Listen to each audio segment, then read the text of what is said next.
Welcome everyone to another episode of Indie Reads Aloud. Today we have young adult author Allison Spooner to read for us. She's going to be reading from her book, The Lost Girl, A Neverland Story. Thanks for joining us, Allison. I'm so glad you could make it. Me too. Thank you so much for having me. Of course. And I'm going to preface this by saying, anytime you have a book you'd like to read, come back on the program.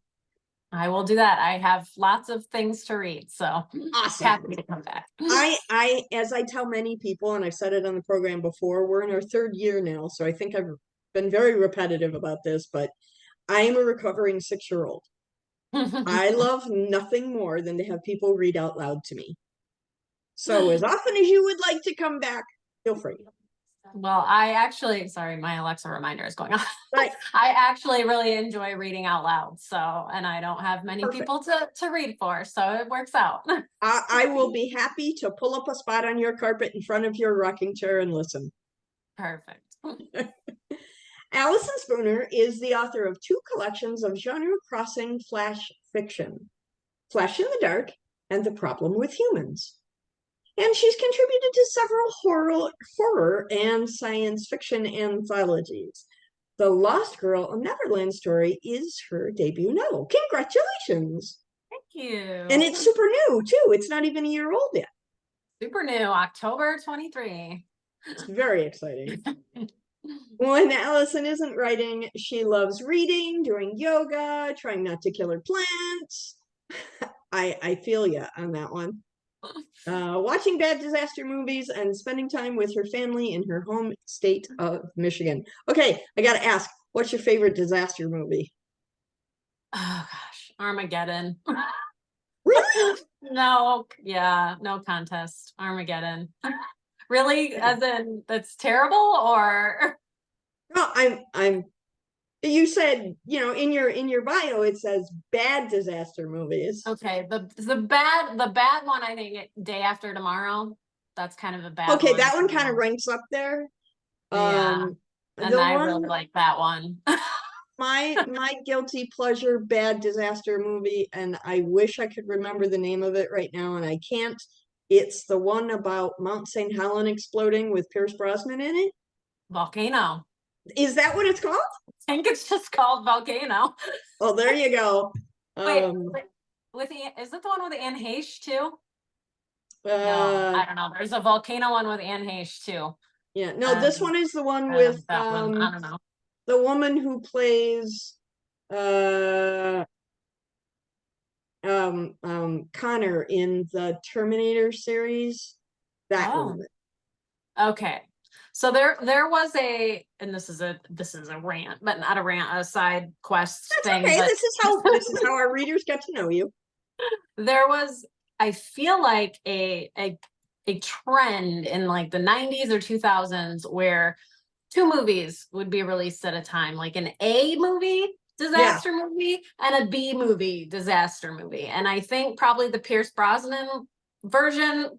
Brosnan was the A version, and then there was a B version with Tommy Lee Jones and Anne Heche.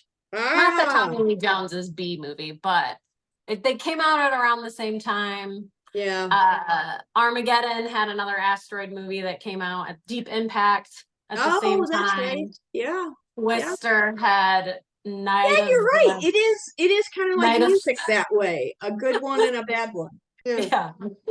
So there. I also really like Twister. I watch it over and over again because it's Pierce Brosnan. So it's kind of hard to look away from that. So so tell me about The Lost Girl. You subtitle it A Neverland Story. Is this a Peter Pan alternate? It is. Somebody called it Peter Pan adjacent, and I like that. Ooh, that is better. That is much better. I liked that because it is kind of a sequel, but not really. So it actually takes place after the events of the movie Hook as well, if you're including Hook in the Pan canon.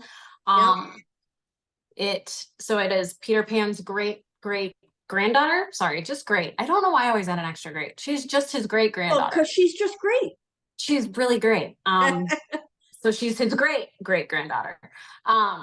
But she's his great granddaughter. So it has to follow that he came home, grew up, had children Sure. in order for him to have a granddaughter. So it is not a direct sequel, but it is about his family venturing back to Neverland.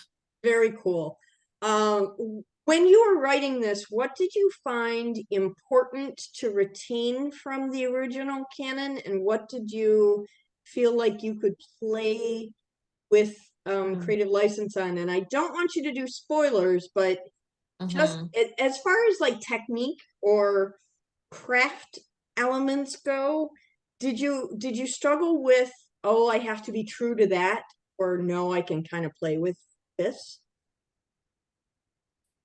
In terms of craft, I think I started trying to stay very true, like true to kind of the language and like the very proper, and that ended up being in a prologue that I did not keep. Okay. That may actually make its way to my newsletter subscribers as like bonus material. So Awesome. So people should check the show notes to go to your website. Yes, sign up for my newsletter. Okay.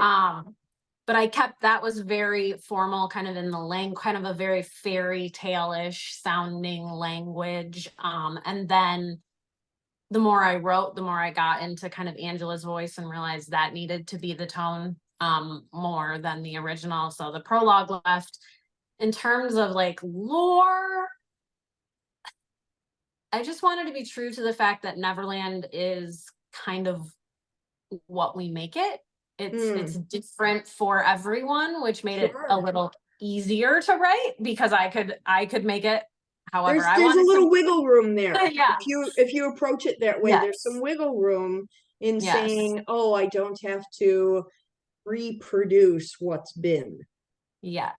And in terms of the tone, I wanted to stay a little more true to the original than like the Disney-fied versions. So Yeah. Peter Pan is a little dark. Yeah. Original implies that maybe he takes care of the lost boys before they can get old enough. Hook was a little more fun, but there's definitely dark elements to living on an island where you never grow up. Sure. The good and the bad that comes with that. So I wanted to make sure to keep a more serious, mature undertone to it, because I think that's always present in Peter Pan, no matter how fun and carefree it seems. Right. I agree with you 100%. And in writing for a YA audience, you kind of have to elevate that a little bit because the readers are a little bit more mature than the Disney version. And I've heard a lot. I definitely see incorporating some of those elements. Yeah, and I've heard a lot of great things from readers that they were very surprised by for being young adult. They were very surprised by the mature themes and all the different things that it explored. So I've been really pleased to hear that people enjoyed that. Spectacular. It's always nice to get good feedback, you know? Yes. I am really excited to hear you read a piece of this. As I said, one of my favorite things is to listen to people read, but I especially love to listen to authors read their own work because you understand it in a way that nobody else does. So I love when that comes through the reading. So when you are ready, Allison, please take the microphone and read aloud. Right. I wish there was a real one. Me too.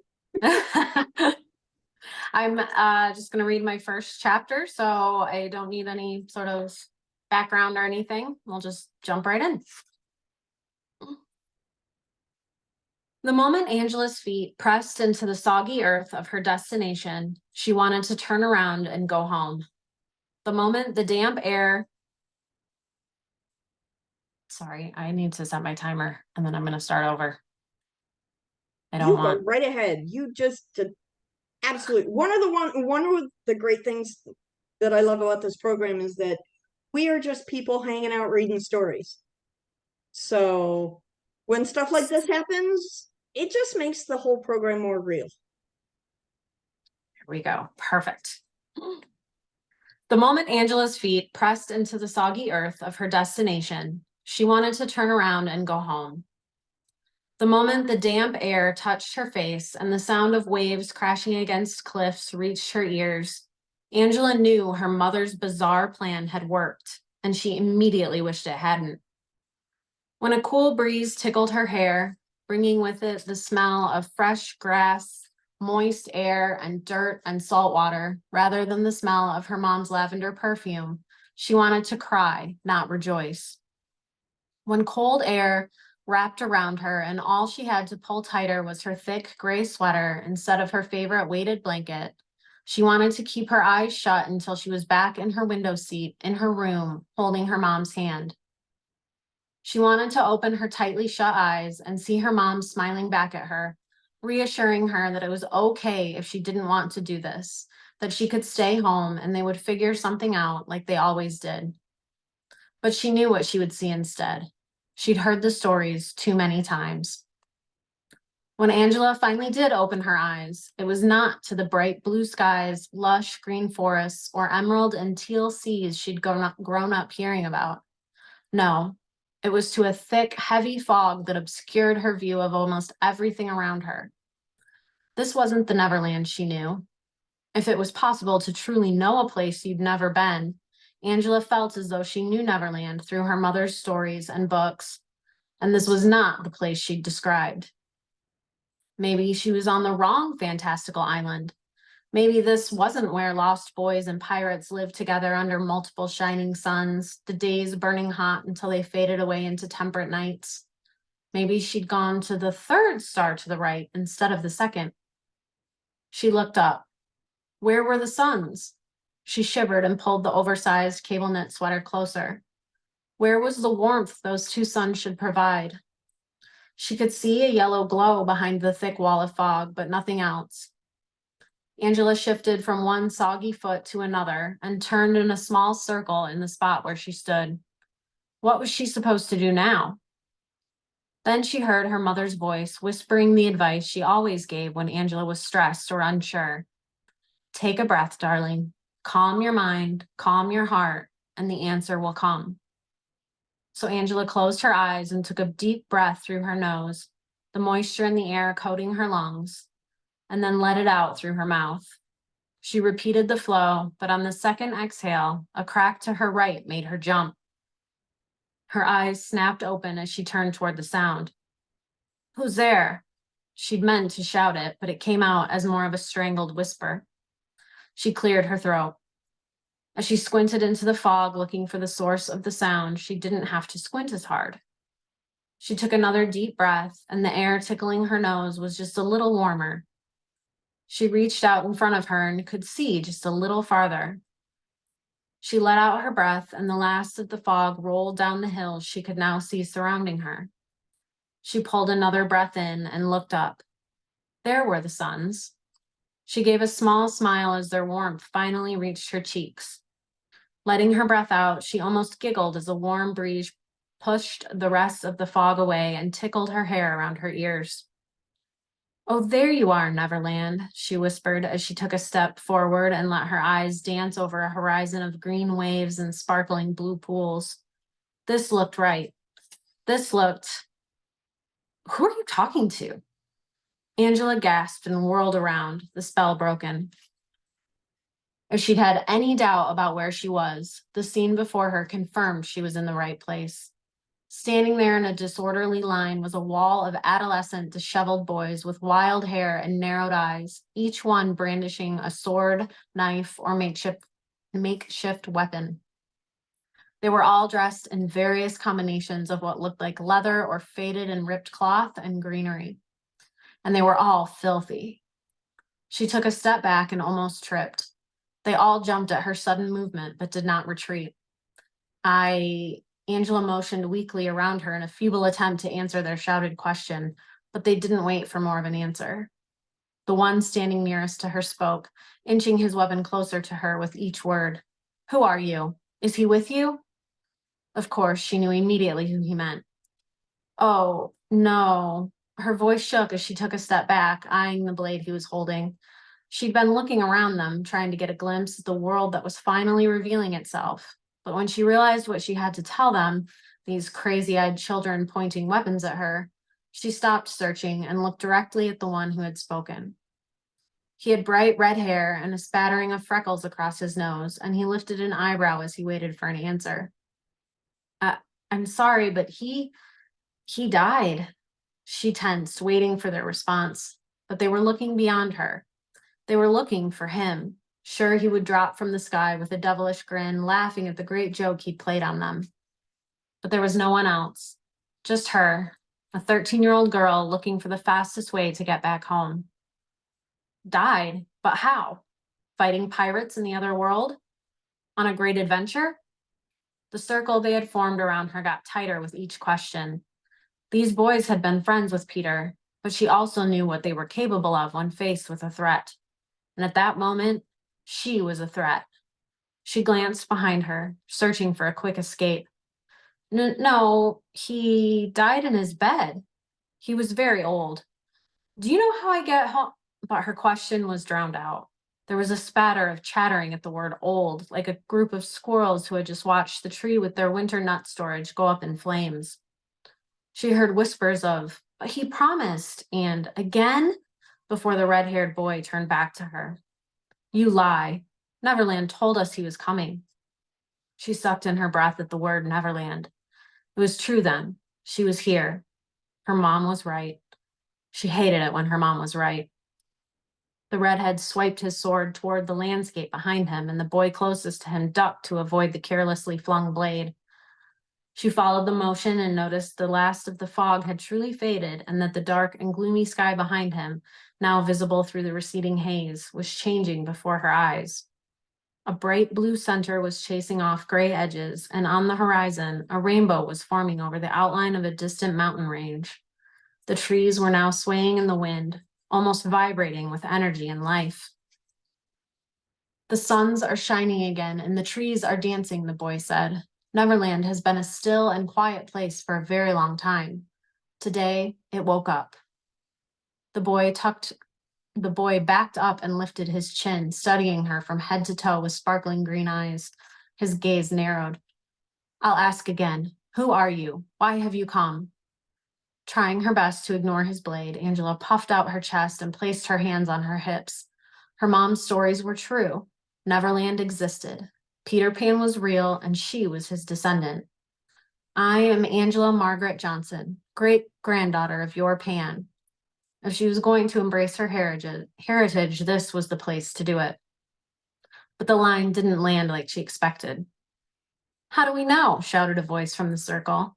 What if she's a pirate? Isn't she a lady? Ladies can't be pirates. How did she get here?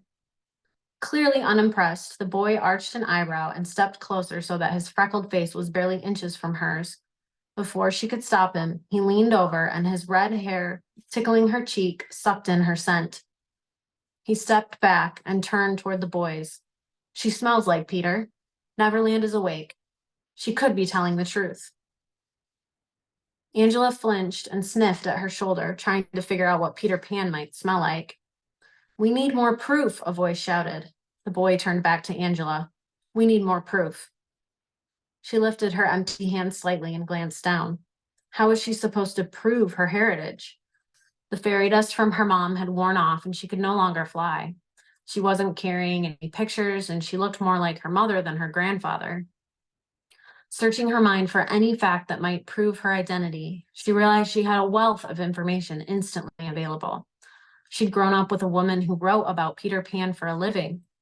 Peter's granddaughter had spent her childhood listening to him tell tales of Neverland, the tales that no one else knew, and she'd spent the rest of her life writing them down and putting them out into the world. It's kind of a long story, one she wasn't really sure she wanted to get into at the moment. She was feeling a little overwhelmed as it dawned on her that if her mom's plan had worked, that meant she was a million stars away, not by her side as she had been Angela's entire life. She swallowed and looked at the ground, wondering how disappointed her mother would be if Angela just turned around and came home. As she looked up, she saw dozens of pairs of legs fold and tuck under butts as all the lost boys sat cross-legged on the ground in front of her. I'd really rather just go. Tell us your story. She sighed, pulling her sweater tighter around her. Maybe if she told them how she got there, they could tell her how she got home. She thought back to the moments that had brought her to Neverland. She started with Peter's story as her mother had told it, and then her own sad tale. Peter Pan wasn't killed by a pirate's sword. He didn't die in battle or at the hands of an enemy. He died on his own terms, in his own time. It was his choice, she insisted, as concern clouded the faces of her audience. Peter Pan outran his fate for many years, and when all his adventures had been had and all his games had been played, he knew it was time to face his final adventure. And when the last breath finally left his body, his skin still smelled like a cool breeze on a hot summer day. Every head in her little audience nodded, and she wondered if that's what the boy had smelled on her. He died surrounded by the family he'd created when he left Neverland. A son, a daughter, an array of grandchildren of all ages, and my mother, Moira, the smallest of the group. By the time fate finally caught up with him, his own children had gone swiftly about the business of growing up. He couldn't blame them, really, given that he'd once chosen to do that very same thing.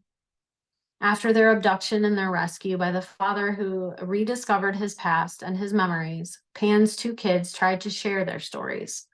But by that time, the world was already a much less friendly place for the imagination of a child.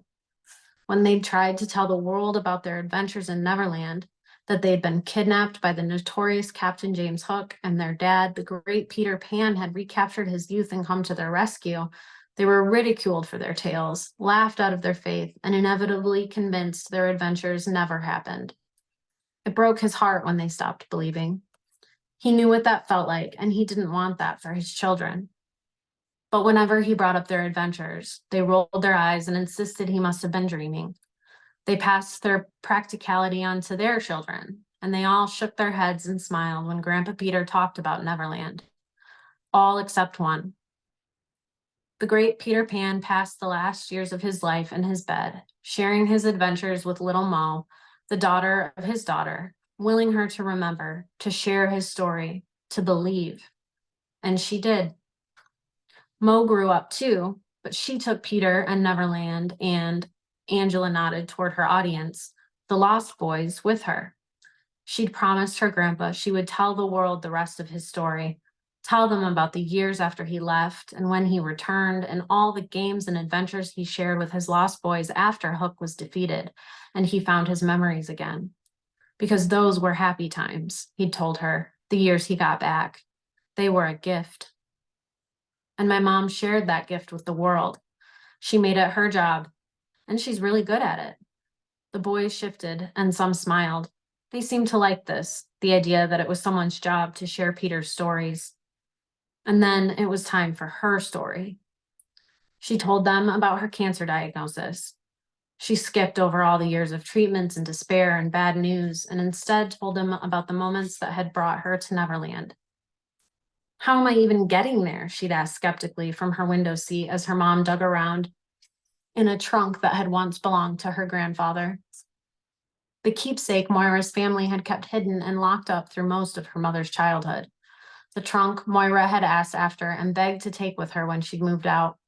The trunk Moira came into possession of only after a long battle with her family, who had wanted to sell it to a Pan museum.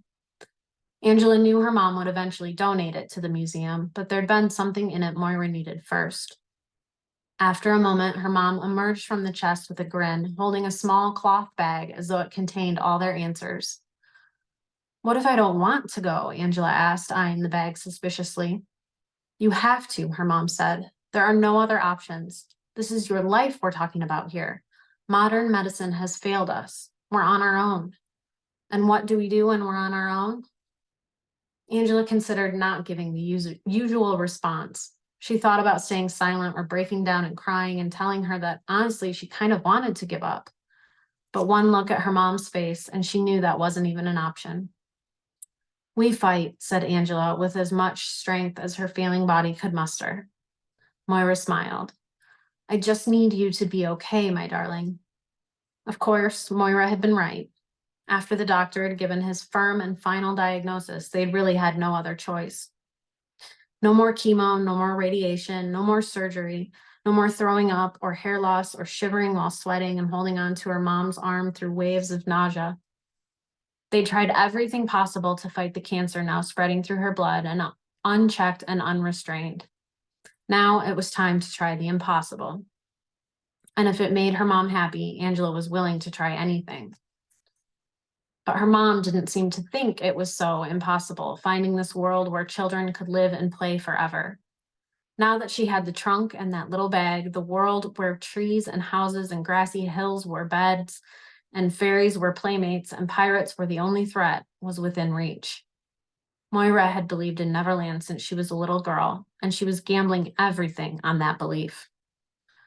Just think happy thoughts, Moira had whispered as she shook the cloth bag, sprinkling its treasured contents over her daughter's head. And don't forget to give the boys Grandpa Peter's message. Happy thoughts after the years they'd just been through. But as skeptical as Angela was, she could have sworn she felt a tickle on the back of her ears.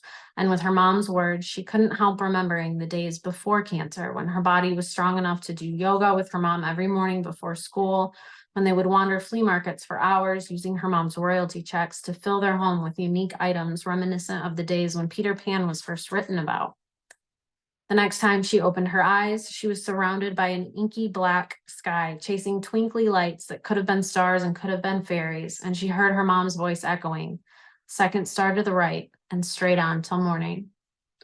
She'd closed her eyes against the chill of the cool night air and let the black wrap around her like a blanket, trying to outrun her fate and soak in the moment all at the same time. Like Peter Pan before her, she was trying to manipulate the inevitable. She tried to ignore the fact that even Peter Pan, the eternal child, had chosen to accept time instead of running from it, embrace life instead of holding it still, and finally pay the same price that all humans eventually pay. But he'd chosen that fate. He'd chosen to come back from Neverland, start a family, and give up eternity. If he chose that, couldn't she choose the opposite? Couldn't she choose to fight the word terminal with the word eternal and embrace all that his boyhood home had to offer? And I'll stop there.